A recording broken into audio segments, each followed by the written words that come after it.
All right, guys, let's talk about the 4 elements of a perfect Facebook ad. And so this is going to be a very brief introduction, right? Because we're going to have an entire module about how to design absolutely fantastic Facebook ads, from everything that you'll possibly need, from the copy to the images to what to put in the images to, all the different types of psychological kind of cues and tricks and how to play into human emotion and, future pacing and things like that in a later module. But I want to introduce kind of the 4 elements that pretty much every Facebook ad needs to really be successful. Because these things, advertising, there's nothing new in advertising. Everything that's been invented, in 2018 already existed in 1940 and 1950, right? It just changes and is kind of reformulated and repackaged to be more up to date. And so the 4 elements of a perfect Facebook ad or Google ad or whatever ad is the following. The curiosity hook, right? A question, a story, really a strategy just to get them to pause even for a fraction of a second when they're scrolling in their Facebook feed, right? I see a lot of ads, and I've used a lot of ads myself that start with wait, right? Because wait is just kind of plays into human emotion. When you see wait or you hear it, right? You pause and you look and you stop even for a fraction of a second. And if you can get somebody to stop scrolling, right? Because a lot of Facebook activity is very mindless and passive and kind of on autopilot. If you can get someone to even break kind of that habituation that they are in when they're actually browsing through their Facebook feed, even for a fraction of a second, you win, right? So if you start your ad with wait, right? And you can even use like a fire emoji or the exclamation point emojis or the warning sign emoji. Those all work fantastic. We're going to talk about emojis, and we're going to go much deeper into this, but I just want to introduce it because I think it's very, very exciting. What is the difference between millionaires and the impoverished? Sometimes it boils down to one simple decision, right? So we've done 2 things here. We've convinced them to break their habits of, just kind of the autopilot scroll, and we've gotten them to pause for even a fraction of a second. And then we're saying, what is the difference between millionaires and the impoverished, right? And so if I'm asking this specific question, it's because I'm targeting people who are interested in working for themselves or getting rich or having financial freedom, right? This is not just like a random question. This is a question that's very targeted to the people that I'm going to actually show this ad to. And so I've done 2 things. I've broken their habit. I'm kind of their autopilot scroll, and then I'm asking them a question that's very targeted and that they are curious to know the answer to, right? What is that one simple decision that actually is the difference between millionaires and the impoverished, excuse me, right? So the curiosity hook is a fantastic element that every Facebook ad could use to become a better one. Emotional future pacing, right? How much better will they personally feel with your amazing product or service, right? Have you ever seen a beautiful house or car and thought to yourself, how can they afford that in today's economy?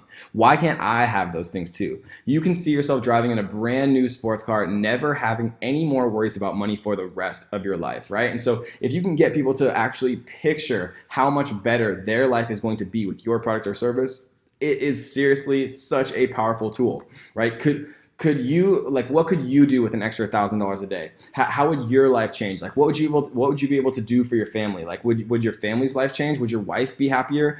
Getting people to actually picture what they could actually get, how they feel, they can imagine it and picture it and feel it, right? That is when you've won the advertising game. If you can really make them put themselves in their shoes, in a future state with how better their life is going to be with your product or service.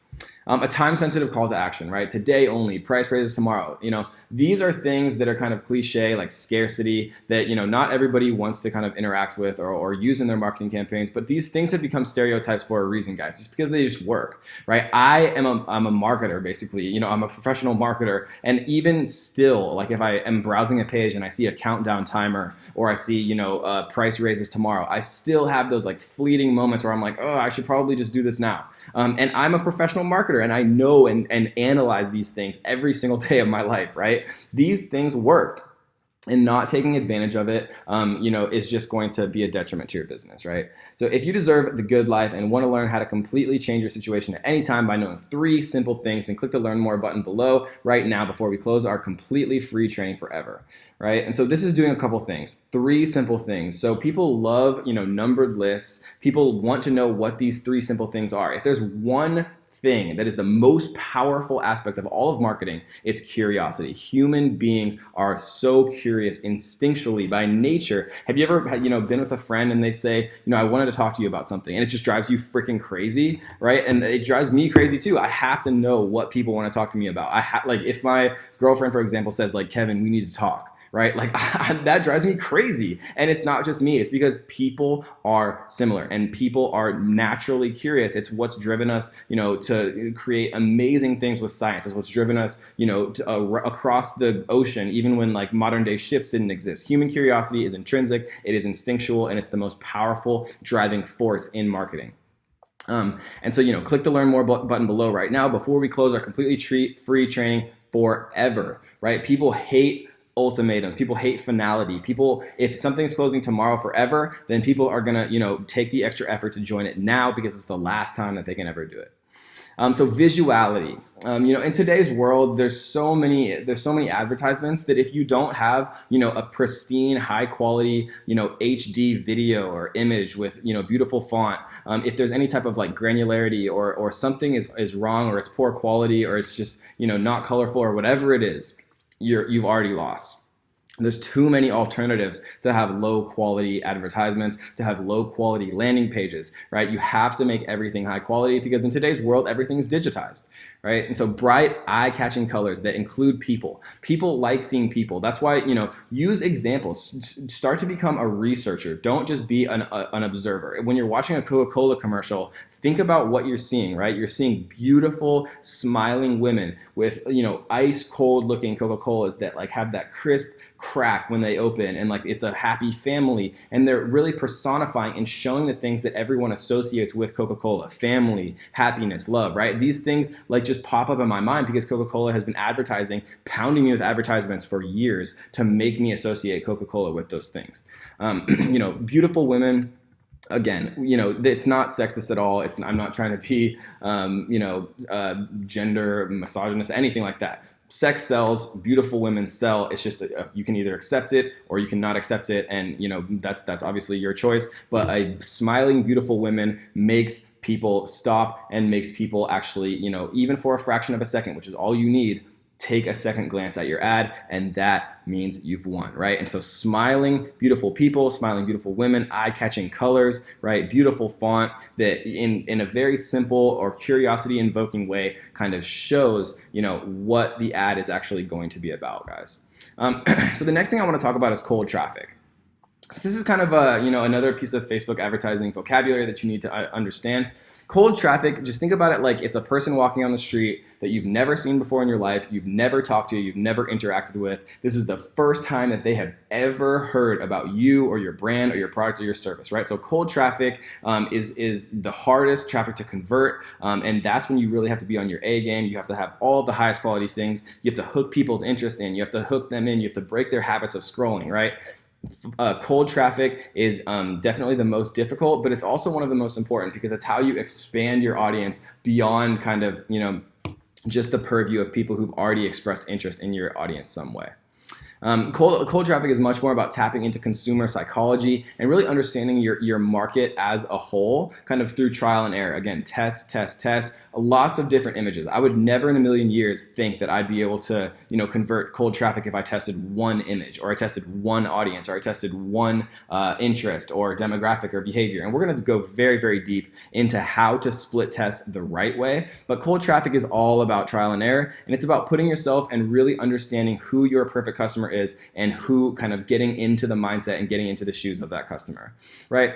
Trustworthiness is a great example of something that you absolutely have to have when you're converting cold traffic. If somebody comes to your website and they see something that's not, professional, or it doesn't have the basics, right? Use Amazon for example. Amazon is a great example. I mean, they already have the brand presence, but use, popular Shopify stores like Kylie Jenner's Shopify store, for example. It has, statements of benefits and features. It has beautifully optimized images. It has a very sleek kind of user experience on both desktop and mobile. There's tons of reviews and social proof, right? And the number of steps needed to make a purchase is as low as possible. If you have to add a product to a cart and then you have to, click add to cart button, and then you you have to go to your cart, and then you have to, do all of these different steps. It lowers conversion. So making as few steps as possible, eliminating as much friction as possible to actually making the purchase will get you guys so much more conversions when it comes to cold traffic.